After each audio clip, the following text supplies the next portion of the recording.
behavioral psychologists have come up with new views, not only of animal behavior, but of human nature as well. And these views all concern a process that we take for granted, learning, because we are all truly born to learn.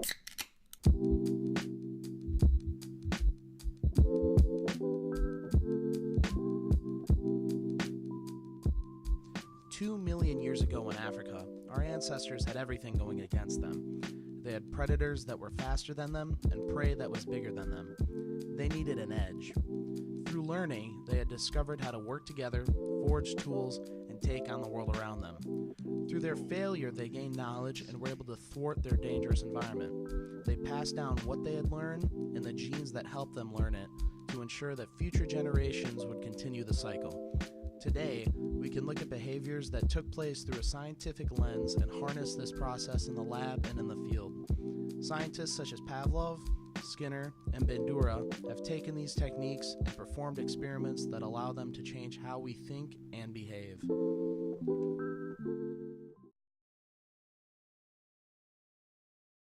But over repeated testings, a strange thing happened. The dog salivated before contact with the food.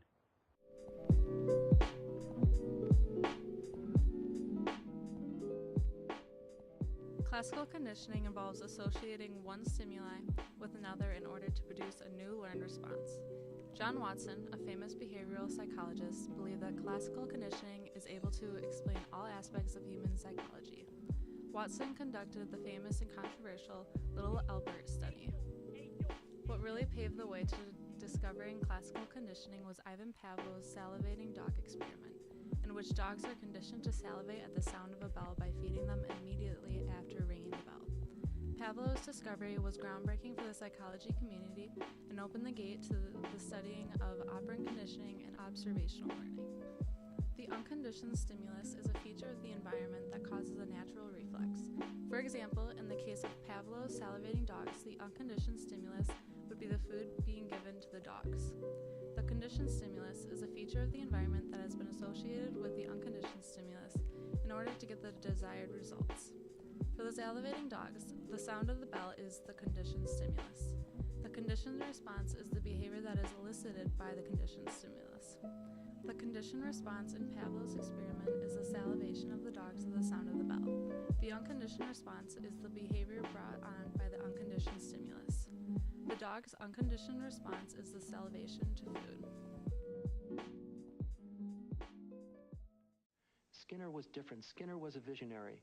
Skinner felt that through behaviorism, he could influence the world towards a greater humanity.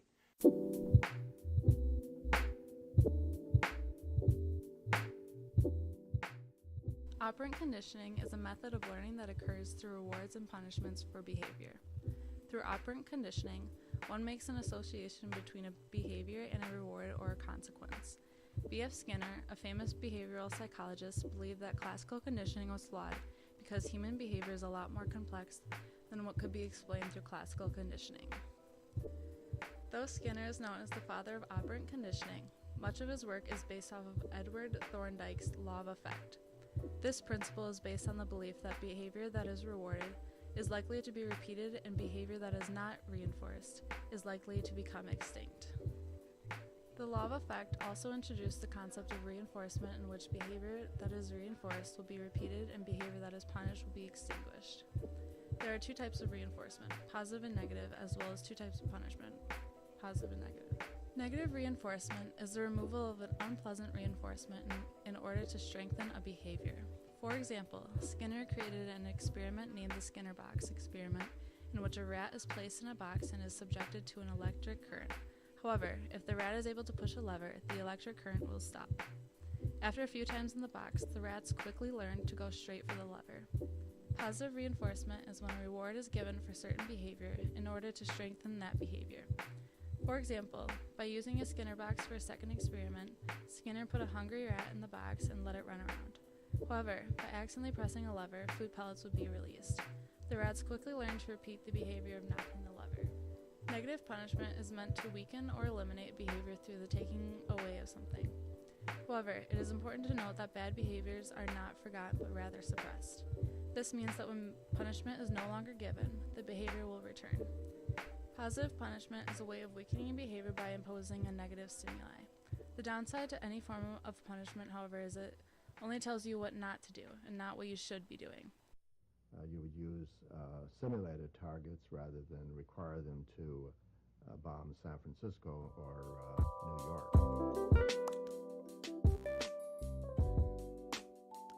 Many different cultures find it trivial how Americans can become so involved with watching sports.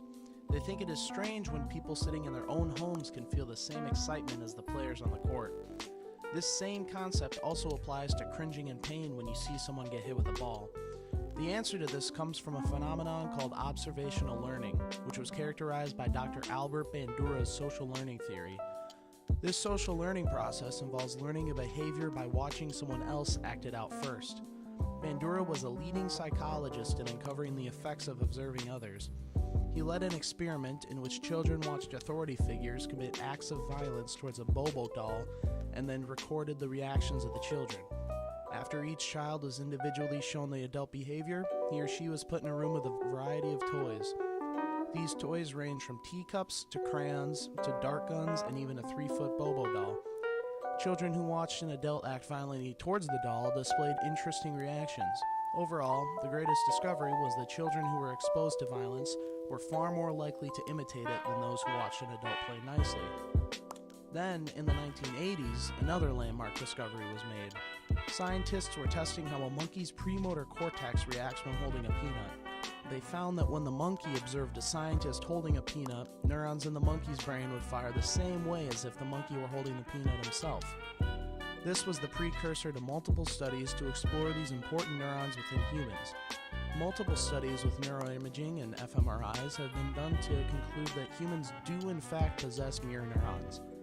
As of right now, it is not certain whether these are the same neurons or simply neighbors, but other studies are being conducted to determine if humans possess these neurons in more places than just the premotor cortex. It has been hypothesized that these same neurons are used in our brain to mirror emotions and feelings. If we can uncover what makes these neurons tick, it will uncover an infinite amount of possibilities in the scientific world. If it wasn't for learning, we wouldn't know how to walk, much less pass an AP course or create a video essay. Having these scientists unravel the mysteries of our brains is imperative to understanding how we function as a species. Classical conditioning, operant conditioning, and observational learning all play important roles in determining who we are and how we can most efficiently reach our potential. Only time will tell how these discoveries benefit mankind.